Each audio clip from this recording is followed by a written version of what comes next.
Cada tarde usted se siente informado. Desde las 6:10, 20 minutos, con el patrocinio de Liuna, local 183. Feel the power.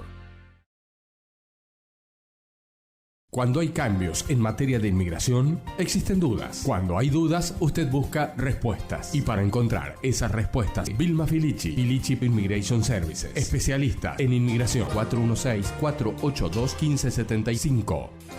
Muy buenas tardes, amigos, bienvenidos a 20 minutos, las noticias de Canadá y el mundo en tu idioma en 20 minutos. Yo soy Diana Lora y te traigo las informaciones de este miércoles 25 de septiembre. Iniciamos a nivel nacional.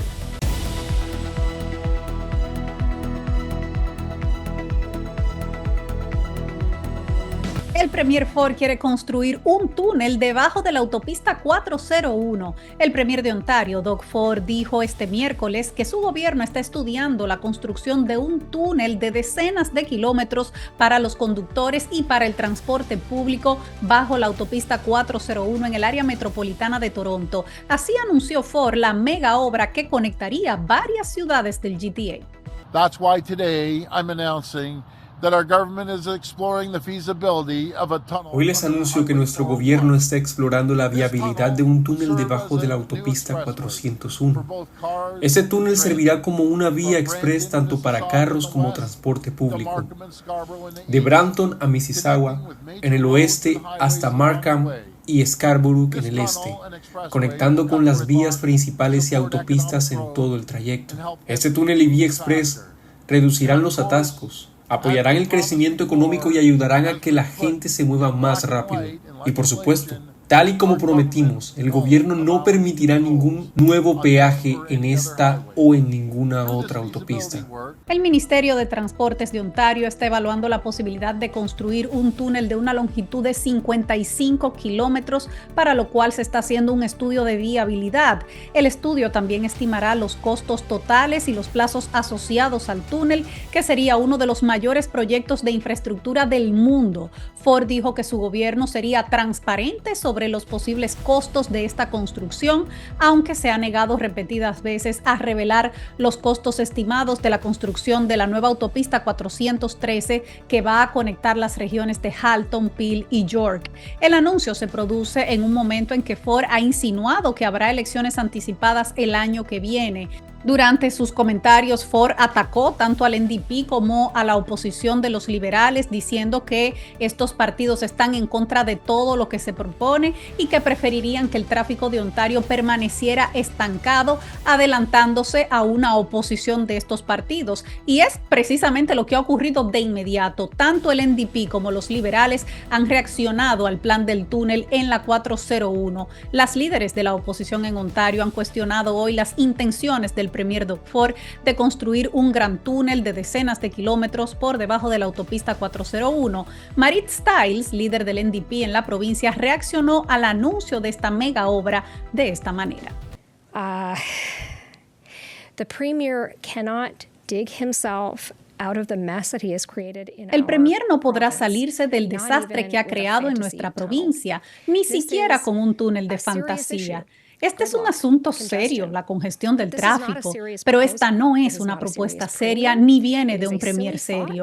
Esta es una idea tonta de un gobierno que se ha quedado sin propuestas. Me he preguntado toda la mañana, y aunque sabemos que él puede salir con cosas como esta, pero ¿por qué lo hace? ¿Al menos lo pensó por más de 5 minutos? Algo así provocaría años de caos en el tráfico, miles de millones de dólares de los contribuyentes. Y si buscan los precedentes de otros lugares que lo han hecho, como Boston, esto no ha provocado mejorías reales en la congestión del tráfico. Mientras tanto, en un post en X, antes Twitter, la líder liberal Bonnie Crombie cuestionó también las motivaciones del gobierno de Doug Ford para construir un túnel en la autopista 401. Escribió lo siguiente: la verdadera pregunta hoy es, ¿quién de los amigos ricos de Doug Ford se beneficiará de esto? ¿A quién ha hecho promesas? porque Ontario necesita soluciones reales, no un plan a medias para canalizar decenas de miles de millones de tus impuestos a los amiguetes de Doug Ford. Así lo escribió la líder liberal. Y vámonos ahora hacia el Parlamento, porque hoy se ha votado la moción de no confianza de los liberales. Fracasó la moción de no confianza en el primer ministro sometida por los conservadores en la Cámara de los Comunes, tal y como se esperaba, ya que tanto el NDP como el Bloc habían anunciado que votarían en contra de la propuesta. Tras varias horas de debates, a veces airados, los MPs votaron por la pregunta que simplemente decía: ¿está de acuerdo en que la Cámara no tiene confianza en el primer ministro y en el gobierno? Vamos a ver un fragmento de cómo se dieron esas discusiones antes de la votación, en este caso entre el líder conservador Pierre Poilievre y el primer ministro Justin Trudeau. He just said he wants a carbon tax election on his plan to quadruple the tax. El mismo acaba de decir que quiere unas elecciones sobre su plan de cuadriplicar el impuesto al carbono a 61 centavos por litro. La pregunta es si está dispuesto a llamar a esas elecciones hoy.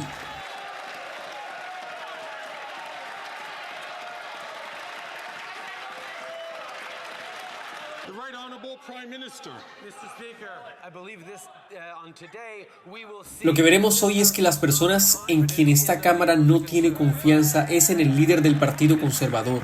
Nosotros hemos cumplido y seguiremos cumpliendo con medidas para poner más dinero en el bolsillo de los canadienses y en el combate contra el cambio climático, la creación de empleos y la construcción de un futuro más fuerte. Nosotros seguiremos enfocados en lo que le importa a los canadienses, mientras él se distrae con eslogans y aplausos.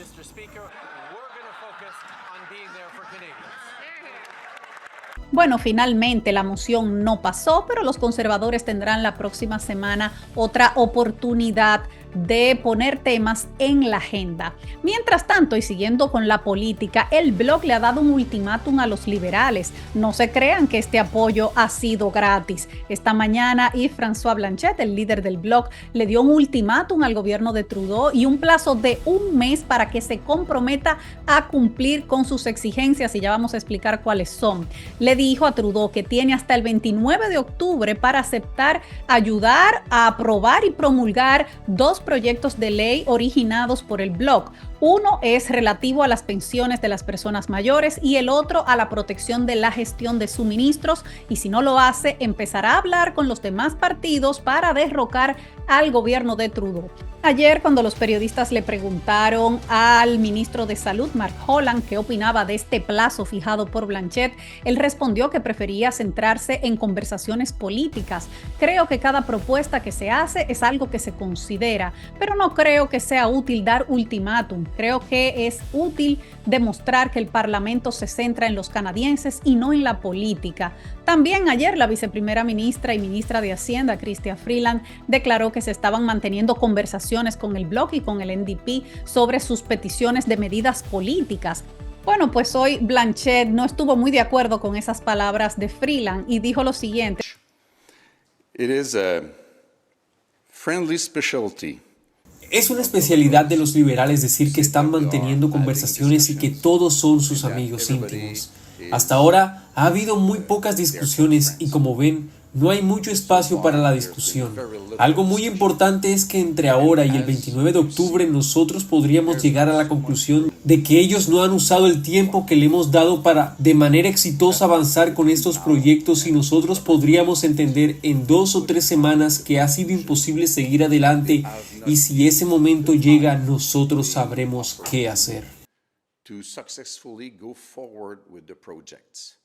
And then we could know in 1 week or 3 weeks that it has become impossible. And as soon as it becomes impossible, we will know what to do with it. Y cambiando de tema, el crecimiento poblacional en Canadá se ha ralentizado. El crecimiento de la población en Canadá se ralentizó ligeramente en el trimestre pasado debido a los esfuerzos del gobierno por reducir la inmigración temporal en el país, según ha revelado estadísticas de Canadá en el día de hoy. Esta es la primera vez que el crecimiento trimestral se ha ralentizado desde el inicio de la pandemia del COVID-19 en 2020, cuando el número de personas que entraban en el país se detuvo prácticamente al cerrar el gobierno las fronteras canadienses. Según estadísticas de Canadá, al 1 de julio la población del país se estimaba en 41.288.599 habitantes. En total significa que se añadieron 250.229 personas más en el segundo trimestre del año para un crecimiento del 0,6%. La tasa de crecimiento fue inferior a la del mismo trimestre del 2023, cuando se registró un aumento de 0,8%, y a la del 0,7% del segundo trimestre del 2022. El aumento de la población se debió casi en su totalidad a la migración internacional, que añadió 240.303 personas. En enero, recordamos que el ministro de Inmigración, Mark Miller, anunció planes para imponer un límite al número de residentes temporales en Canadá, que ha aumentado rápidamente desde la pandemia y ha ejercido presión sobre el tema de la vivienda. Los límites concretos se anunciarán este otoño, pero mientras tanto, el gobierno ha tomado varias medidas para reducir el número de trabajadores temporales y estudiantes internacionales en Canadá.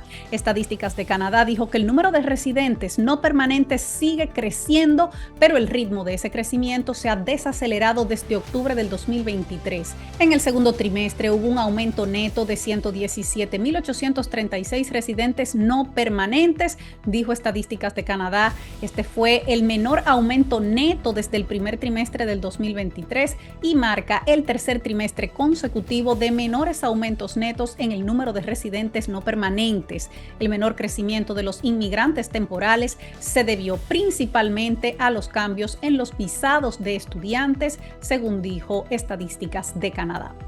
Hacemos una brevísima pausa. Al volver nos vamos al plano internacional. Hay una denuncia muy seria del presidente de Ucrania, Volodymyr Zelensky. Ya volvemos. Cada tarde usted se siente informado.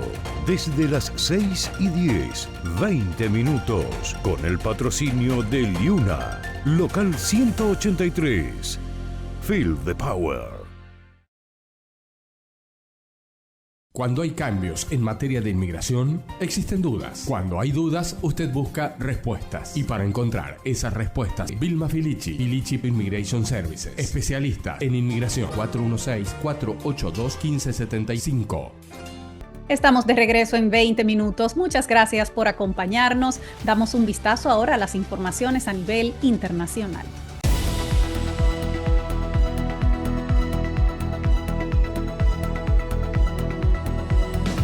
Zelensky advierte que Putin está planeando atacar centrales nucleares. El presidente de Ucrania advirtió hoy ante la Asamblea General de las Naciones Unidas que el presidente de Rusia, Vladimir Putin, está buscando atacar las centrales nucleares de Ucrania. Escuchemos cómo lo dijo. Recently, I received yet another alarming report from our Recientemente he recibido otro informe alarmante de nuestros servicios de inteligencia.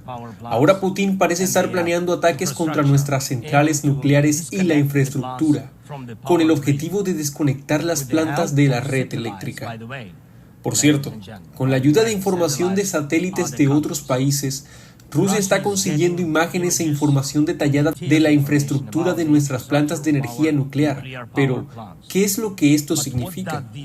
Cualquier ataque con drones o misiles, o cualquier incidente crítico en el sistema energético podría provocar un desastre nuclear. Un día así no debe llegar nunca. Moscú tiene que entenderlo, y esto depende en parte de la determinación de todos ustedes para presionar al agresor. Se trata de centrales nucleares. Deben ser seguras.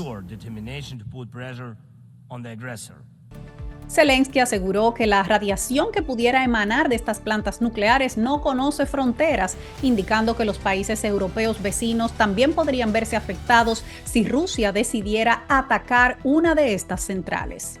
Vámonos a Medio Oriente porque Israel sigue llevando a cabo ataques a gran escala en el Líbano. El ejército israelí afirmó en el día de hoy que estaba llevando a cabo ataques a gran escala en el sur del Líbano, pocas horas después de anunciar la interceptación de un misil disparado contra Tel Aviv por el movimiento islamista libanés Hezbollah. Poco antes, el ejército israelí difundió un mensaje en árabe a los civiles libaneses que habían evacuado sus hogares, advirtiéndoles que aún no era seguro regresar. Decía, por su seguridad, no vuelvan a sus casas hasta nuevo aviso. Así lo dijo en árabe Avichi Adrae, portavoz del ejército israelí. Este es el cuarto día consecutivo de bombardeos del ejército israelí en el Líbano. Según informó la agencia de noticias libanesas NNA, casi 500,000 de libaneses han huido ya del sur del país para buscar refugio más al norte. Israel está empujando a la región hacia la guerra total, afirmaron hoy los jefes de la diplomacia de Egipto, Irak y Jordania en una declaración conjunta en la que condenan la agresión israelí contra el Líbano. Refiriéndose a la peligrosa escalada en curso en la región, los ministros afirmaron también que detener esta escalada empieza por detener la agresión israelí en Gaza, según una declaración conjunta publicada por los tres países al término de una reunión de ministros de Asuntos Exteriores en Nueva York, al margen de la Asamblea General de las Naciones Unidas.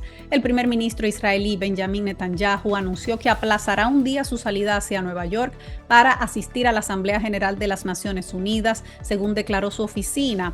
En el margen de la Asamblea se han vivido manifestaciones en Nueva York. La policía efectuó varias detenciones después de que manifestantes se enfrentaron a las autoridades durante una marcha hacia la Asamblea General de las Naciones Unidas ayer.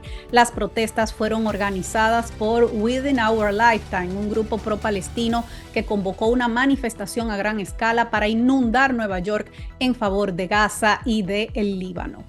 Y vámonos ahora hacia el Caribe porque Helene podría llegar a Florida como un huracán mayor. Helene ya alcanzó la categoría de huracán y se espera que gane fuerza rápidamente, convirtiéndose en un huracán mayor categoría 3 antes de tocar tierra en el noroeste de Florida el jueves. Este ciclón tropical ya abarca una amplia área con vientos de tormenta tropical superiores a 62 kilómetros por hora que se extienden hasta 442 kilómetros desde el centro. Se espera que Helene continúe fortaleciéndose en las cálidas aguas del Golfo de México durante las próximas 36 horas. Al mediodía de hoy se encontraba al noreste de Cozumel, México, con vientos máximos sostenidos de 130 kilómetros por hora. Varias partes de Florida, Cuba y México están bajo alerta por el posible impacto del sistema.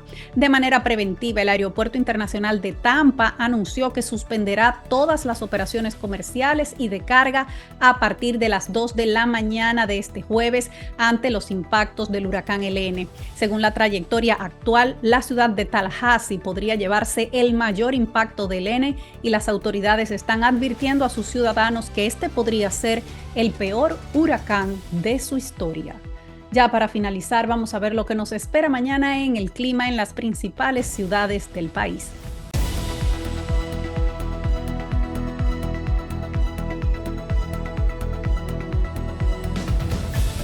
Mañana en Toronto estará soleado, tendremos temperatura máxima de 23, mínima de 12. En Ottawa hay lluvias pronosticadas, máxima de 21, mínima de 11. En Montreal también lluvias pronosticadas, temperatura máxima de 19, mínima de 14. En Vancouver, temperatura máxima de 14 y mínima de 11, también tendrán lluvias.